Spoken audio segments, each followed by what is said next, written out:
Hey gardeners and growers, welcome back. Good to see you. We're approaching the end of the summer, so I thought what we'd do for the next 2 or 3 videos is do something special. We're going to do a little bit of traveling, and we're going to start by going down under. Nope, I didn't mean going down under there. What we're going to do is we're going to go down under the surface of your growing medium. There's a lot that goes on under here that's critically important to the success of your plants and to your success as a business person or a serious home grower. So, let's go inside, sit down, and talk a little bit of subsurface science.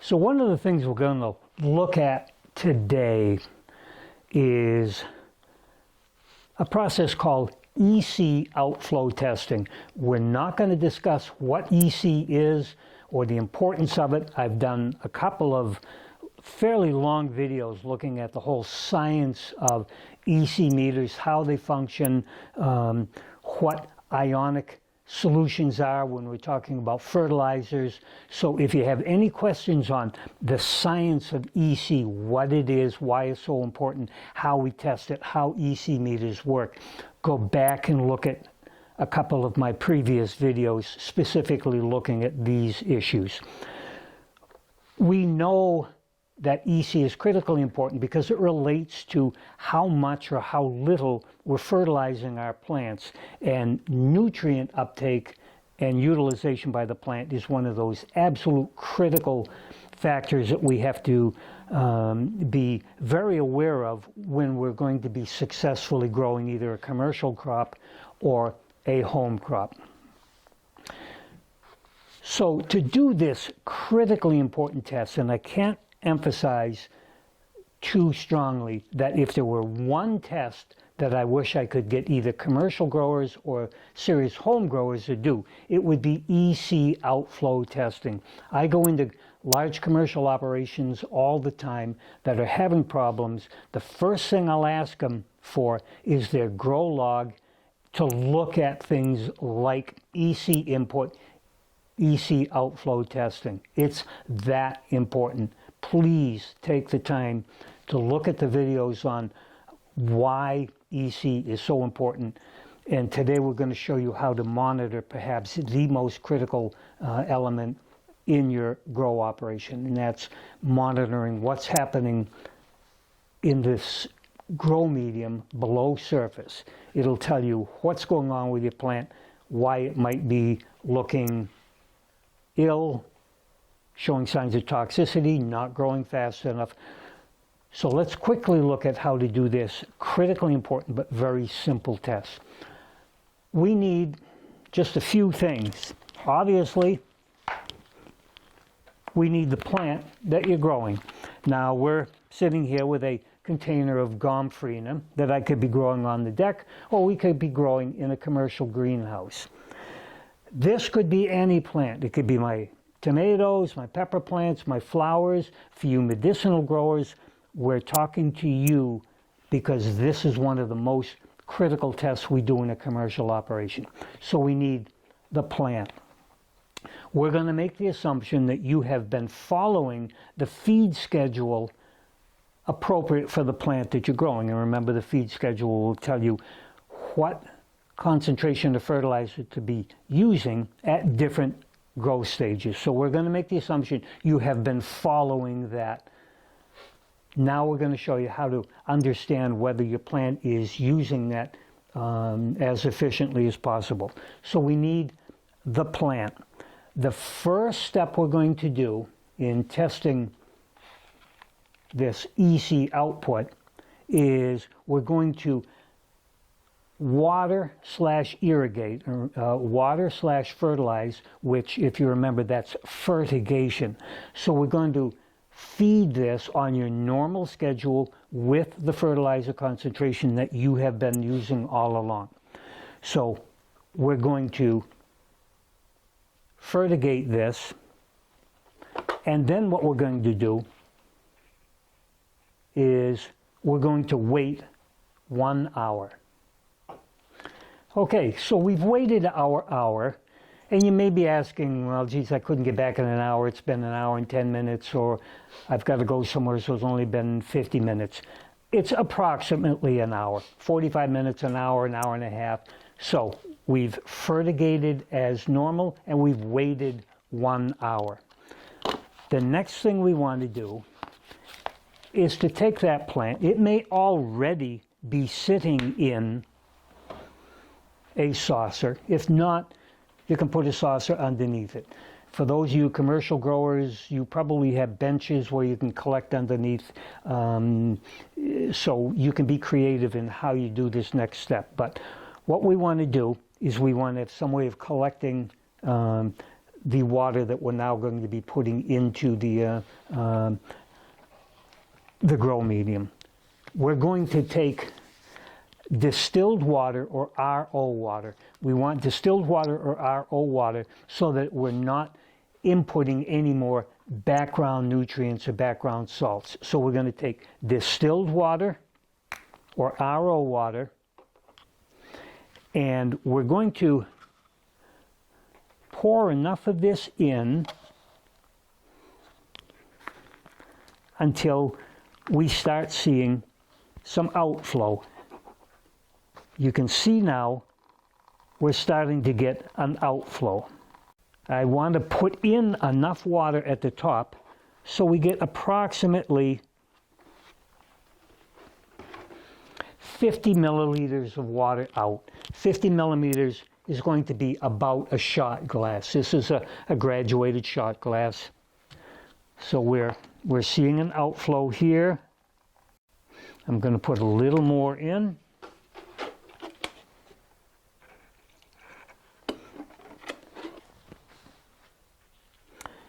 Okay, I now have a saucer with about a shot glass full of the water that we've poured into the top. When we pour the distilled water in, what it's doing is kind of flushing down through the subsoil, picking up that background amount of nutrients that are left in the soil, washing it down to the bottom and outflowing into the saucer. So what our task now is to test what the EC level is of this water that has come out of the grow medium after we've poured the distilled water in. So I'm going to take this to the sink and transfer it to the shot glass so I don't pour it all over myself. So I have my shot glass full of outflow from the grow medium. Now remember, I said we're going to make the assumption that you have followed the grow feed schedule from the company for the fertilizer that you're using for the appropriate growth stage of the plant. So you have recorded during your grow sessions what that EC input level is. And let's just make the assumption that you're at a stage for the plant you're growing that you're putting in an EC, which is a fertilizer concentration of, let's just pick a number, 2.3. So in that initial fertigation, before we did the outflow testing, you were putting in fertilizer concentration with an EC of 2.3, and you've recorded it. Now the next step we want to do is to measure the EC of this outflow. During the hour that we were waiting for the grow medium to stabilize, what I did was calibrate my EC meter, and we'll make the assumption that you guys calibrate your EC meters occasionally. It's a very simple process. You can buy calibration fluids that are a set EC level. Just pour some, clean your meter, have a clean cup, pour some of the calibration fluid in, take your reading, adjust your meter so that it's exactly on, and now you have a fully calibrated EC meter. So what we're going to do is now test the EC of this outflow. You might be waiting for me to say, what's the EC of this? That doesn't matter for what we're trying to teach you here today, because you're not growing this plant. It's not in the stage that your plants are in.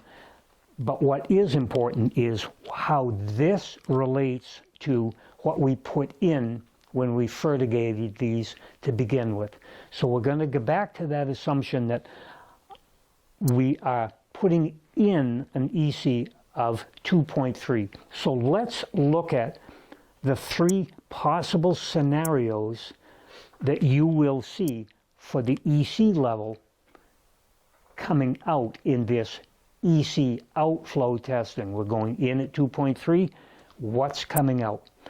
So I'm going to put up a simple graphic, a chart here, and we're going to take a look at it. So for those of you who are used to looking at data graphs, this is nothing special. The left side vertical axis are the EC levels, starting at 0 and going up in increments of 0.5. So we go from 0 at the bottom left to 4.5 at the top. The lower right, left to right horizontal scale is just days. They can be in single days, 1, 2, 3, 4, 5, or whatever increment you want. So in this chart, we've done this outflow testing on a plant on day 3, on day 10, on day 15, and day 20. And the critical thing that you want to do whenever you're doing outflow testing is to record the data. You should be doing this every time you fertigate. You should be keeping a log of what is going in for an EC, and then every 2, 3, 4, 5 days you can choose the duration. Do an outflow test and record that data. So you can see here we've got 3 possible scenarios for what might happen on that relationship between what's going in and what's coming out. The upper line that's in orange, the middle line that's in blue, and the lower line that are in gray, each show one of those possibilities. If we've put 2.3 in, and if you look on the left vertical axis, all of these scenarios start from the assumption that we're putting in an EC of 2.3. The first scenario, if we look at the gray line, is that we start on day 1 by inputting 2.3. On day 3, we do an outflow test, and now the outflow EC is at 2. On day 10, we do another EC outflow test of that plant, and now it's at 1.3. On day 15, we do another outflow test for that plant, and it's at 0.8. Day 20, it's at 0.7. Then we'll look at the orange line on the top. We start on day 1 with 2.3 input. Day 3, we're at 2.9. Day 10, we're at 3.5. Day 15, 3.7. Day 20, we're at 4. Now let's look at the middle line. This is what we're going to call the Goldilocks line. This is where we want to be. Day 1, we start at 2.3. Day 3, we're at 2.5. Day 10, 2.6. Day 15, back to 2.3. Day 20, 2.5. You may be sitting there saying to yourself, I've got to record what I put in. I've got to record what I get as an outflow every 3, 4, 5 days. Why don't I just go by the feed schedule, put it in at 2.3 because it tells me that's what I should be doing, and everything should be good. You have to remember that when we put nutrient solution into a grow medium or into the soil, that plant will start taking up water and it will take up nutrients. But the speed at which it takes up nutrients and water is greatly affected by light intensity, by temperature, by relative humidity, by vapor pressure deficit. All of these things will influence how fast that plant takes up water and nutrients. Now, you can have a condition where you may be putting in, the feed schedule may say you should be putting 2.3 in, but that's making the assumption the light is perfect, the temperature is perfect, the humidity is perfect, the vapor pressure deficit is perfect. The plant will be using that nutrient at a known speed. But it may be a little cool in your room. Your light intensity may be a little low. The vapor pressure deficit may be a little high or low. So that plant will not take up at that exact speed that the feed schedule assumes it will. So it may take it up a little faster or a little slower. So the speed at which that water and those nutrients are taking up can vary greatly. What difference does that make to your plant? If the plant does not use all of the nutrients that you put in for that day, there's going to be a little bit of a residual tomorrow. And if the same thing happens tomorrow, there'll be a higher residual. If the same thing happens the next day, there'll be a higher residual. So what's going to happen is you're going to start having a salt buildup in your grow medium. Where that's going to be visible is that top orange line. You're going to start getting an outflow EC that's going to be climbing. What difference does that make? Once we get to certain critical levels, for all sorts of different plants have different levels, you will reach a point where now the salt levels are at a toxic concentration. That plant may start showing signs as simple as retarded growth, wilting leaves, or the plant may start showing necrotic or dead spots, or the plant may die as that salt level gets higher and higher. So that upper point varies, and you can look that up from Extension Service science data. We know where those levels are for different plants. On the other side of the coin, if the plant is growing faster than the assumption on the feed schedule, it will want and use more nutrients that you're putting in. So you'll start the day at a 2.3, and it may actually use more than that. So that's where you start seeing the outflow now goes to 2.0. Then a number of days out, it's at 1.8. You are not maintaining a high enough nutrient level in that subsoil to feed the plant. The plant will start showing slower growth, stunted growth. Both ends of this continuum will result in suboptimal growth, and if you're a commercial grower, that translates to money and loss of return on your investment. Data shows us from decades of research what we're looking for is that Goldilocks line. There's a rule in the medicinal world, which holds pretty much true to any crop that you're growing, that what we're looking for is an outflow EC that is somewhere in the range of equal to the input or up to around the 0.5 EC over what you put in. So if we're feeding at a 2.3 EC input level, our outflows we would like to see in that 2.3 up to 2.8, 2.9, maybe 3 as an upper level. Once we start increasing above that 3 and we start trending like the orange line, that tells us what we have to do is to cut down on the EC input. Instead of going in at 2.3, we may want to go in at 1.9 or 2.0, take a subsequent test 3 or 4 days out, and see if we're coming back down into a range of only being maybe 0.5 EC above the input level. Very simple test. Again, if I could get people to do one test, this would be it. If you have any questions, as usual, you can get in touch with me through the emails at the end of the video. I'd be glad to give you the links to finding all the data that will tell you exactly how to precisely hit those targets that you're looking, that will help you reach optimal production for your plants. So as always, You need to know what your plants need to grow.